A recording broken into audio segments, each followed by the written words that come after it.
Olá, sejam muito bem-vindos ao nosso programa Foco na Língua.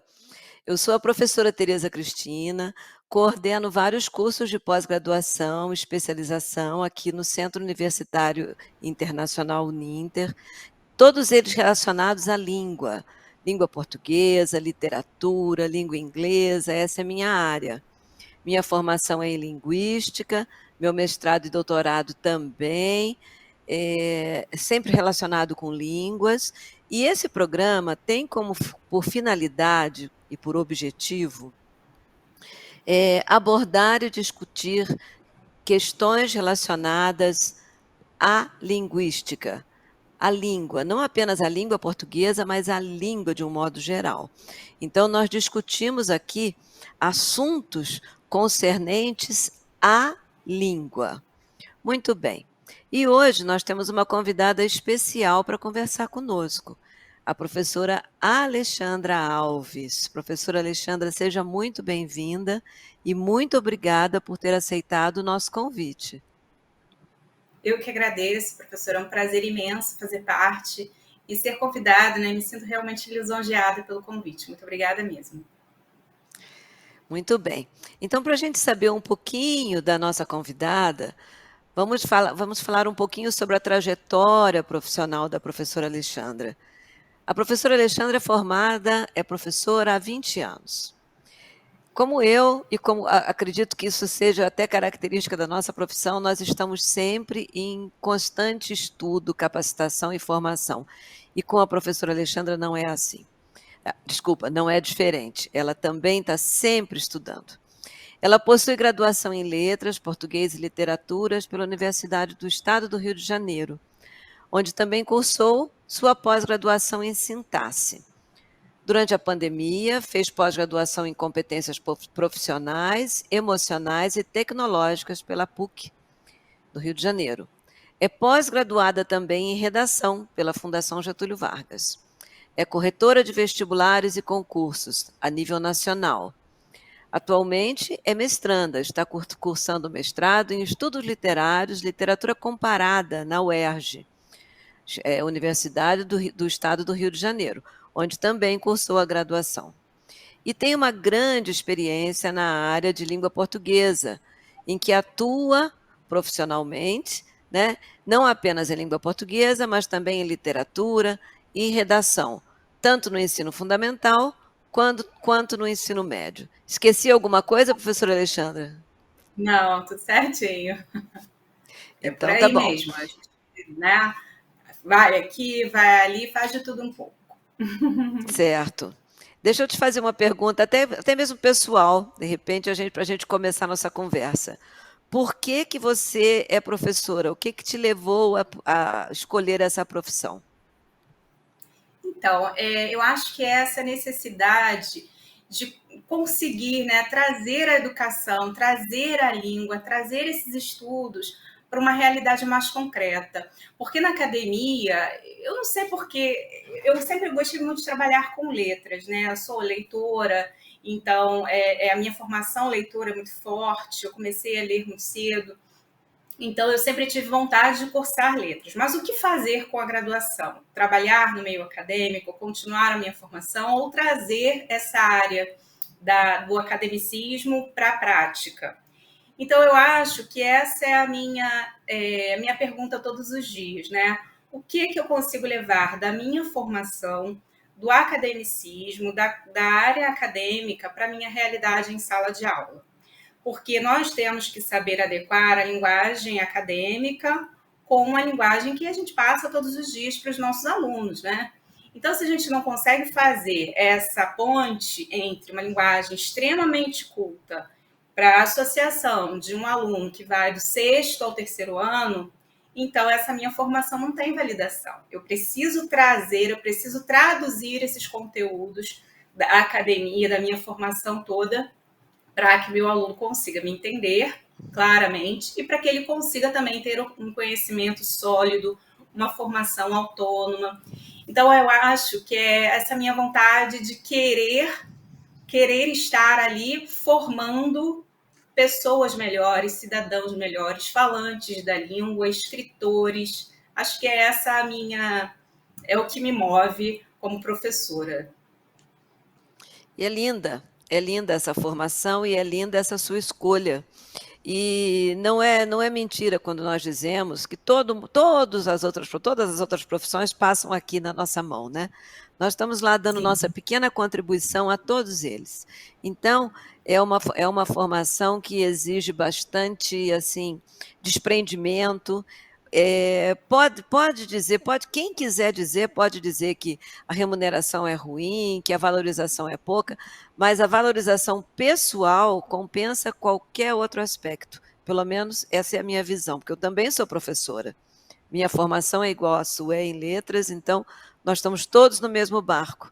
E eu tenho também muito orgulho de estar nesse barco e de ver as pessoas mais jovens escolhendo navegar por esses mares da transmissão de conhecimento. É muito bonito isso. Parabéns. Sim, é porque isso vai movendo diariamente o nosso desejo, né, de querer ser pessoas melhores também, de levar esse conhecimento, de aprender com eles, por que não? Eu aprendo muito com os Sim. meus alunos também, enfim. Então, é uma formação contínua, continuada e mútua o tempo todo. É isso aí. E como nós falamos de ensino, de educação e de evolução, não é? Porque isso é o nosso tudo está muito em evolução e principalmente nos dias de hoje, com toda essa gama de recursos digitais, computacionais que existem por aí. Então, a educação foi mudando e foi assumindo novos formatos, novas tendências, novos ares, né? E nós estamos aqui na Uninter bastante interessados pela BNCC, pelo Banco Nacional Comum Curricular, e também por tudo que essa modernidade nos traz, porque nós formamos profissionais que, por sua vez, vão formar outras gerações, não é? Eu errei, não disse banco, não é banco, é base. Mas, enfim, Base. é base. Então, nós estudamos isso, nós também procuramos ter esse olhar, tanto acadêmico quanto dentro da experiência do professor que está dentro da sala de aula, enfrentando todas as mudanças que o mundo moderno, né, pós-moderno e a contemporaneidade traz, né, tem nos trazido em relação à educação. Então, considerando que, segundo a BNCC, olha só, eu vou ler um pedacinho da BNCC, da base, e eu já passo para você a pergunta, que eu queria ouvir sua opinião. Então, considerando que, segundo a BNCC, ao longo do ensino fundamental, anos finais, é importante, nos vários componentes curriculares, retomar e ressignificar as aprendizagens do ensino fundamental, lá dos anos iniciais, no contexto das diferentes áreas. Tudo isso com vistas ao aprofundamento e à ampliação do repertório dos alunos. Então, nesse sentido, também é importante fortalecer a autonomia desses adolescentes, oferecendo-lhes condições e ferramentas para acessar e interagir criticamente com diferentes conhecimentos e fontes de informação. Também é imprescindível que a escola compreenda e incorpore mais as novas linguagens e seus modos de funcionamento, desvendando possibilidades de comunicação e também de manipulação, e que eduque para usos mais democráticos das tecnologias e para uma participação mais consciente na cultura digital. Muito bem. Aí chega no ensino médio. No ensino médio, é fundamental reconhecer a juventude como condição sócio-histórico-cultural de uma categoria de sujeitos que necessita ser considerada em suas múltiplas dimensões, com especificidades próprias que não estão restritas às dimensões biológica e etária, mas que se concentram articuladas com uma multiplicidade de atravessamentos sociais e culturais, produzindo múltiplas culturas juvenis e muitas juventudes. Aí eu pergunto, se isso é uma citação abre aspas, fechei aspas. Com base nessa, claro que a BNCC é enorme, mas considerando essa citação aqui, e principalmente a sua experiência, antes da BNCC e agora que está sendo implantada essa base, o que mudou? Mudou muita coisa na prática, na sua visão? Bom, na prática, eu acho que ainda tem muito a modificar. Eu acho que essa questão da carga horária ainda vai fazer uma readaptação. Agora, falando da minha realidade em sala de aula, por que eu acho que ainda não foi implementado tão notoriamente? Por conta da pandemia. Porque os alunos perderam muito a questão da praticidade da escrita, né? Eles perderam muito esse contato com o professor, com o aluno, a sociabilização, e fica realmente uma lacuna que a gente está tendo que trabalhar neste momento, são as lacunas da pandemia. Então, eu constato e estou constatando, por exemplo, alunos com dificuldades de interpretação, muitas lacunas, muitos problemas, com problemas de ortografia, de separação de sílaba, mesmo no ensino médio. E a pontuação praticamente eles aboliram por conta desse uso excessivo da internet, né, e tudo mais, das redes sociais como um todo. E é realmente ainda muito cedo pensar nessas mudanças todas se a gente não fechar essas lacunas da pandemia. Então, a prática de escrita, a prática de leitura, a prática da sociabilização, os alunos perderam muito isso, como eu falei, né? E aí, como que nós podemos trabalhar o conteúdo transversal, transdisciplinar, se ele não carrega, ele não trouxe tanto repertório sociocultural ainda? Então, tudo está muito entrelaçado, e a BNCC é justamente uma precursora desse pressuposto de entrelaçamento de conteúdos, de entrelaçamento das multimodalidades, das multitransdisciplinaridades. E se esse aluno não leu o suficiente no ensino fundamental, ele está chegando ao ensino médio um pouco mais defasado, digamos assim. Então, na prática, por enquanto, não mudou muito por conta dessas lacunas. Mas, assim, existem os itinerários que são fundamentais para que nós possamos preencher um pouquinho essas lacunas, né? Então, os itinerários para trabalhar as competências socioemocionais, a empatia, a responsabilidade, a cidadania, a autonomia do aluno. Então, deixá-lo produzir conforme a necessidade dele. Isso tudo a gente está tentando fazer realmente com mais frequência. Porque não adianta esse aluno ter chegado, por exemplo, o meu primeiro ano. O primeiro ano, ele veio de um 7º ano presencial e aí pulou praticamente para o primeiro ano. Ele não teve esse contato com os professores, com a escola, com a vivência, com o vocabulário. Então, eu percebo assim uma imaturidade, não só gramatical, mas uma imaturidade de ideias, de construção de ideias. Porque na casa dele, ele não argumentava com ninguém. Era ele sozinho na frente do computador. Então, ele não tinha esse contato com os outros professores, ele não tinha contato com os colegas, ele não construiu a argumentação, a opinião dele. Ele escrevia o texto, mandava para o professor dizia onde ele tinha errado e tudo mais. Se ele pecou em relação à norma culta, à norma padrão, se ele teve um problema de argumentação e tal, mas ele não teve esse debate que é fundamental. Então, ele não apresentou seminários, ele não teve feedback do professor nesse momento, né? Ele não trabalhou transdisciplinaridades, porque cada professor tinha um momento de aula para esse aluno. Então, tudo isso tem que ser levado em consideração. A pandemia, ela veio, né? E aí ela deixou realmente essa questão nas mãos dos professores. Então, agora nós temos a responsabilidade de preencher essas lacunas com a BNCC. Então, eu espero realmente que nós consigamos fazer um trabalho que seja realmente de complementação, de formação, que seja contínuo e que ele consiga efetivamente atingir os objetivos, porque nós estamos enfrentando uma realidade bem difícil por conta da Covid-19. Quem está em sala de aula está percebendo isso muito claramente. A falta de construção do conhecimento mesmo. O repertório sociocultural realmente está deixando muito a desejar.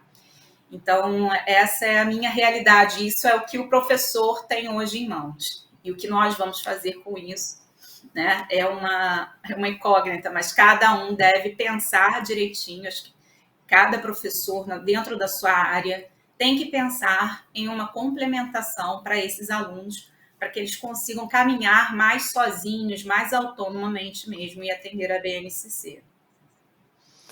E essa realidade a qual você se refere é muito a realidade do ensino particular, né? Sim.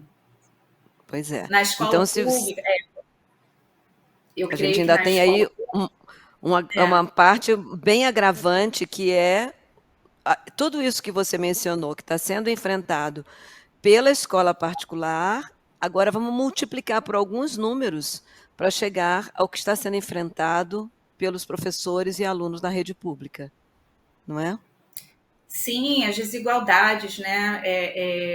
Nós temos as desigualdades sociais, econômicas e também de lacunas de ensino.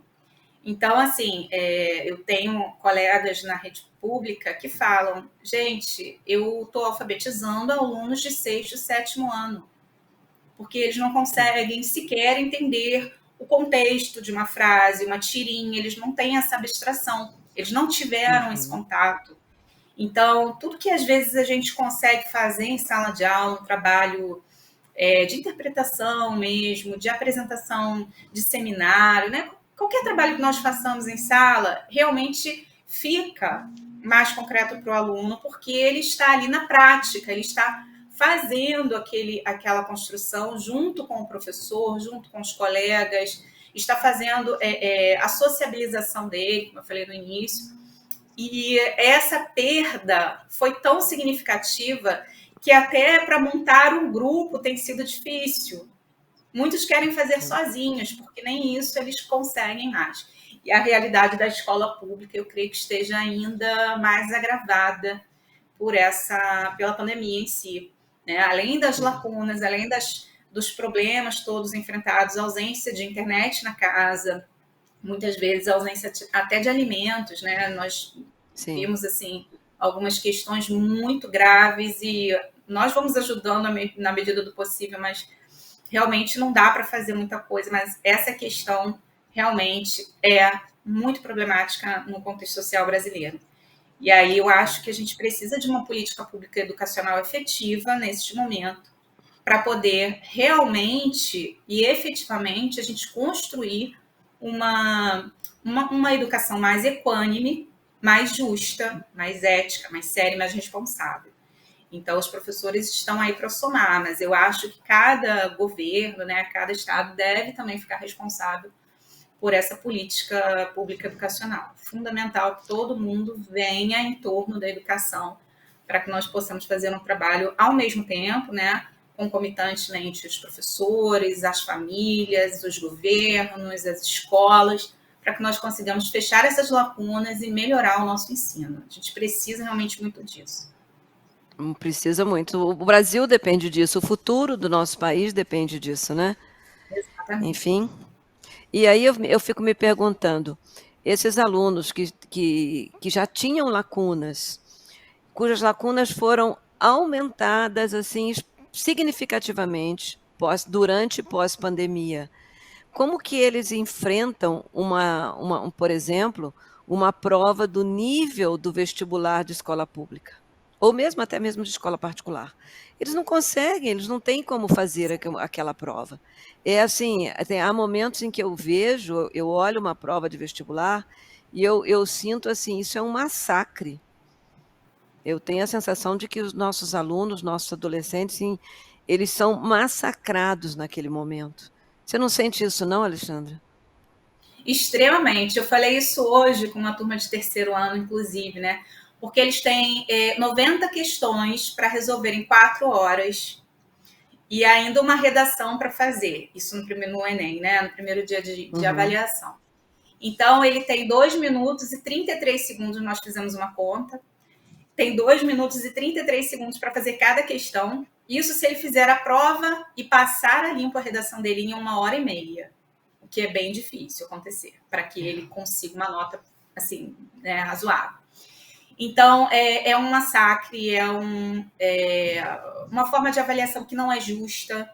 Não é porque justo, o aluno de escola exatamente. pública não é justa, não é equânime, o ensino não é equânime no Brasil, não é acessível para todos, a gente tem que entender isso. Então, de repente, uma sugestão que ficaria, né? Até comentei isso hoje mesmo, coincidentemente. Eu falei que o número de questões devia ser menor, né? E o tempo deveria ser maior, porque você imagina um aluno que tem TDAH, um aluno que não consegue se concentrar tanto, ficar ali 5h30 sentado na mesma posição, resolvendo questão, fazendo texto. Então, é muito difícil. A gente sente, por exemplo, como corretora de concursos vestibulares, já peguei várias vezes redações que os alunos não conseguiram terminar de escrever. Isso fica muito nítido. Ele deixa realmente escreve 2 parágrafos, os 2 parágrafos muito bem estruturados, quer dizer, ele iria fazer uma redação boa, só que ele não teve tempo para Não teve isso. Isso é tempo. triste demais. Né? A gente constata assim, com uma tristeza de ter que diminuir a nota dele, porque ele não teve tempo suficiente para poder passar a redação dele a limpo. Então, isso tudo me sensibiliza muito. Eu acho que se eu pudesse, né, mudar esse sistema, eu com certeza mudaria, não concordo. Eu também. E a gente tem uma escola privada que incentiva muito, faz simulados semanalmente ou mensalmente, e a gente tem uma escola pública cujas lacunas são imensas, às vezes não tem professor de matemática, não tem professor de física, não tem professor de português naquele dia, e a redação, então, é muito problemática. Por quê? Eu tem várias amigas que fizeram letras comigo e que relatam que não dão redação para os alunos. Mas por que não? Não, você tem que dar redação para o aluno, você tem que passar uma proposta de redação. E aí elas me dizem, olha, Alexandra, eu tenho 30 turmas. Eu tenho 30 turmas. Nossa Então, Senhora. se eu pedir uma redação por mês, você imagina uma sala de aula com 40, 45 alunos em 30 turmas. Eu não vou conseguir corrigir em um mês. Não tem condições. Não há condições. Então, a nossa prática de ensino também barreira nessas questões da realidade brasileira, da ausência de investimento. Por que não contrata um professor a mais para fazer uma... Aliás, aula de redação não existe. Os professores, eles adaptam a teoria dentro da aula de língua portuguesa, né, ou dentro da aula de literatura. A produção de texto é praticamente nula. Eu sei porque eu tenho um sobrinho que estudou em escola pública, ele falou, tia, eu fiz 2 redações no meu ensino médio todo. Né? A culpa é sempre do professor?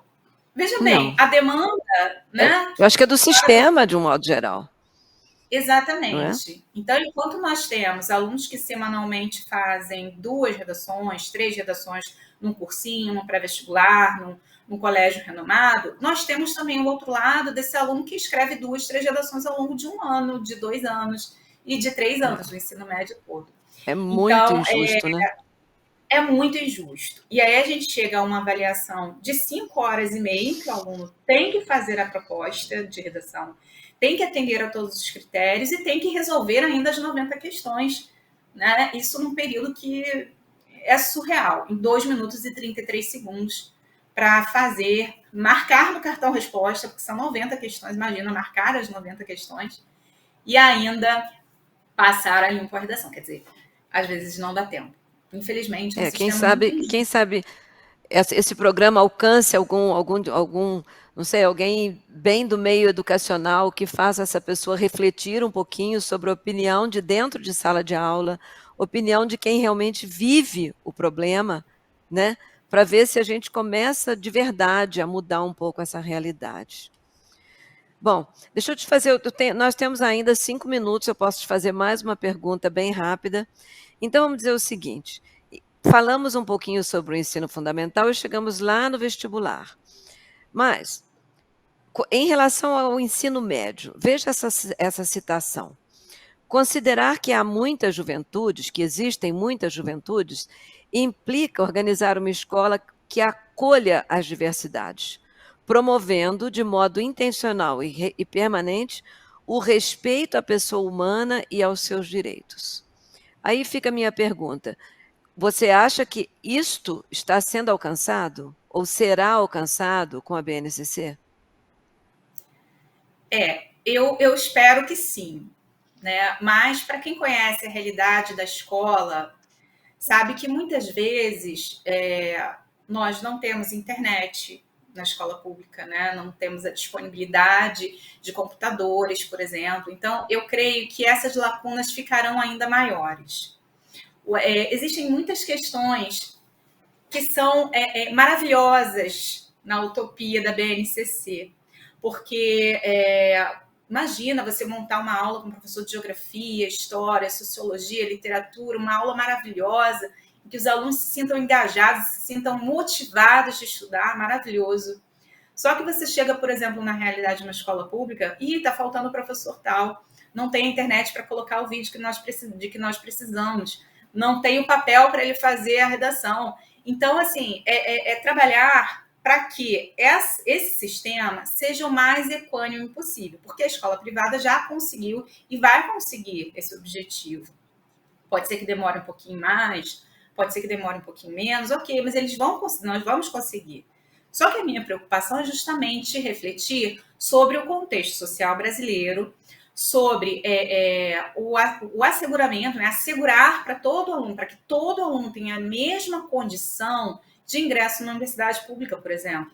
Porque ele precisa dessa base, ele precisa desse conhecimento, dessa formação para que ele atinja o objetivo dele, né? Então, nós, professores, somos mediadores desse processo, estamos em constante construção, sim, somos mediadores dessas questões de abordagem da diversidade, dos direitos humanos, da Constituição, sim. Temos que trabalhar as multimodalidades, as multidisciplinaridades, os gêneros textuais, quaisquer que sejam, em quaisquer áreas do conhecimento. Conseguimos fazer isso? Sim, conseguimos. Só que a questão é muito mais ampla, porque vai atingir a um determinado público e vai fazer com que esse outro público fique ainda mais à margem de Excluído. conquistar Uhum. isso, ficaria tolhido mesmo de conquistar esse objetivo que a gente tanto quer que nosso aluno consiga e conquiste, né? Infelizmente. É.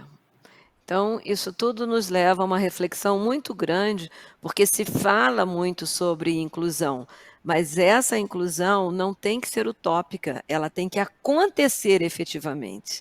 E o Exatamente. processo por meio do qual a educação brasileira se desenvolve, esse processo consegue causar, né, vamos dizer assim,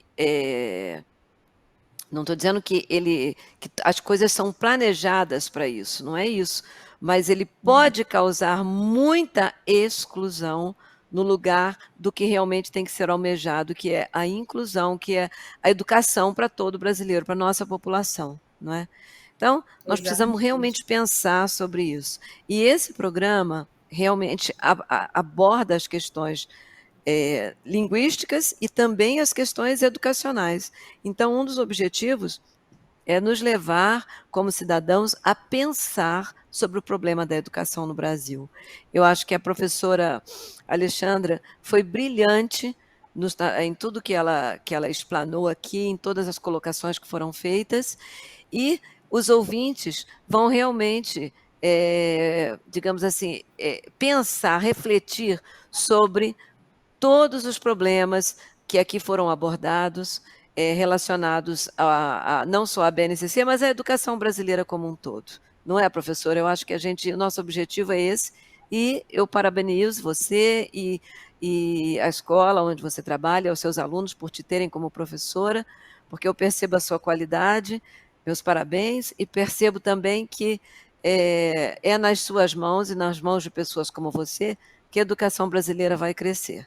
Agradeço imensamente a sua participação e continuamos conversando numa outra oportunidade. Muito obrigada. Eu que agradeço. Muito obrigada a todos.